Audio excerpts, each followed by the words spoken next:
আমরা ভবিষ্যতে এমন কিছু মানুষ দেখতে পাব যারা আমাদের চেয়ে অনেক বেশি উন্নত, শক্তিশালী এবং আধুনিক হবে।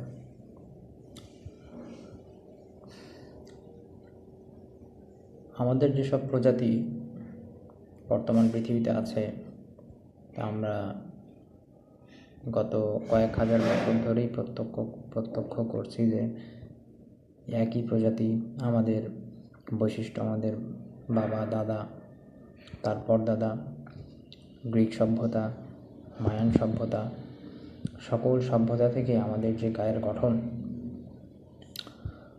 আমাদের যে শরীরের গঠন সব একই আছে। আমরা যারা মানুষ আছি, তবে আমাদের এমনকি আমাদের যে ব্রেইন সেটাও একই আছে।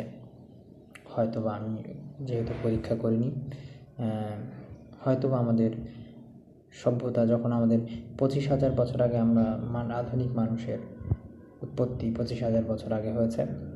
আমাদের যে সিনোজয়িক এরা আছে, যুগ সিনোজয়িক এরা, তার যে পিরিয়ড আছে, পিরিয়ডের মধ্যে রিসেন্ট পিরিয়ড 25,000 বছর আগে থেকে শুরু আমাদের যে আধুনিক মানব সভ্যতা শুরু।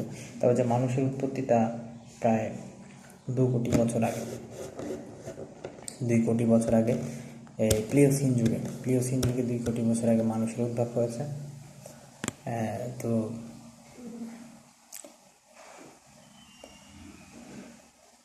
তো দেখা গেছে যে এক একটা যুগের মধ্যে, এক একটা পিরিয়ডে বা এক একটা যে ইপকের মধ্যে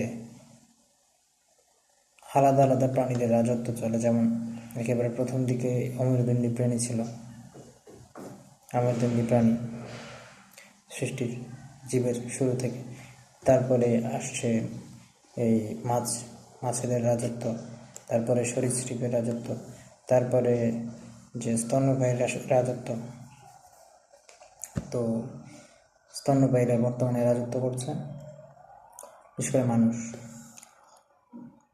তো দেখা গেছে আস্তে আস্তে অনুন্নত থেকে উন্নত শ্রেণীর প্রাণীর দিকে গিয়েছে। তো মানুষেরও উন্নতি হতে পারে সেই ক্ষেত্রে, মানে এই ধারণা থেকে বলা যায় যে মানুষেরও বিকাশ হবে, উন্নতি হবে, মোটামুটি মানুষ আরও উন্নত প্রাণীতে পরিণত হবে। হয়তো আমরা ভবিষ্যতে বিবর্তনবাদের মত অনুযায়ী আমরা ভবিষ্যতে কোনো মানুষের অন্য একটা প্রজাতি দেখব যেটা মানুষ থেকে উৎপত্তি, বা অন্য কোনো প্রাণী থেকে যেটা মানুষের চেয়ে অনেক বেশি উন্নত। তাদের ব্রেন থাকবে মানুষের চেয়ে ওয়েল ডেভেলপড। সে অনুযায়ী, অর্থাৎ বিবর্তনবাদের অনুযায়ী, যুগের যে ধারা অনুযায়ী আমি দেখতে পাচ্ছি। তো মানুষের উৎপত্তি হয়েছে মূলত 2 কোটি বছর আগে মানুষের উদ্ভব, এবং এই যে মানুষের উদ্ভবের পরে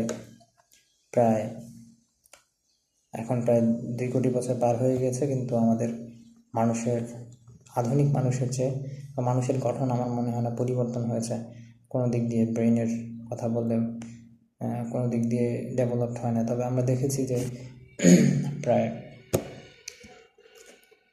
এই 2-1.5 কোটি বছরের মধ্যে এক একটা প্রাণী ভালোই ডেভেলপমেন্ট হয়েছে এর আগে।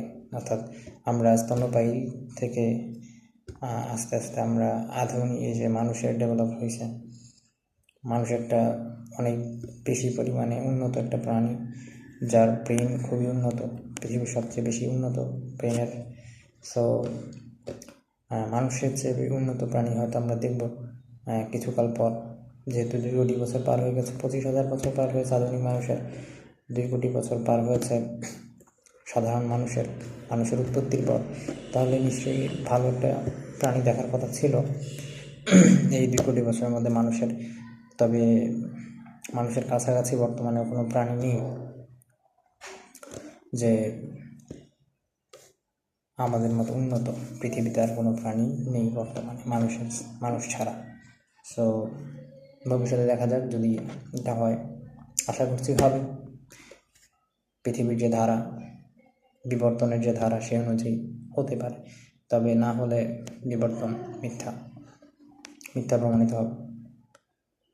তবে বিবর্তনের পিছনে অনেকগুলো যুক্তি আছে। তো কিছু কিছু ক্ষেত্রে অবশ্যই এটা সত্যি, বিবর্তন অবশ্যই সত্যি। কিছু ক্ষেত্রে অভিযোজনের কথা যদি বলে, অভিযোজন হয়, মানুষের মধ্যে অভিযোজন হয়। যেমন বরফ অঞ্চলের মানুষদের পাতাগুলো দেখব একটু ছোট ছোট করে, যাতে করে তাদের যে তুষার ঝড় থেকে তারা যাতে বাঁচতে পারে।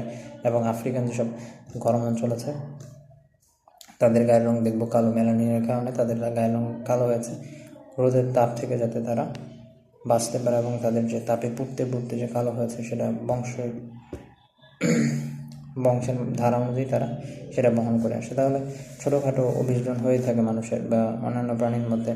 তবে এই যে বড় ধরনের একটা যে প্রজাতির সৃষ্টি হয়ে যাওয়া, একটা গণের সৃষ্টি হয়ে যাওয়া, একটা বর্গের সৃষ্টি, একটা রাজ্য সৃষ্টি, এটা একটু সময় সাপেক্ষ ব্যাপার, বা হতে এখন হয় কি না সেটা হচ্ছে আসল বিষয়, সেটাই হচ্ছে প্রশ্ন।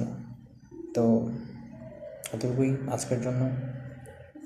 আপনাদের মতামত জানাবেন যে আসলে এই বিবর্তন পৃথিবীতে ছিল কিনা, অর্থাৎ আমরা কি অনুন্নত থেকে উন্নত হয়েছি, নাকি আমরা শুরু থেকেই মানব সভ্যতার শুরু থেকেই মানুষ উন্নত ছিল।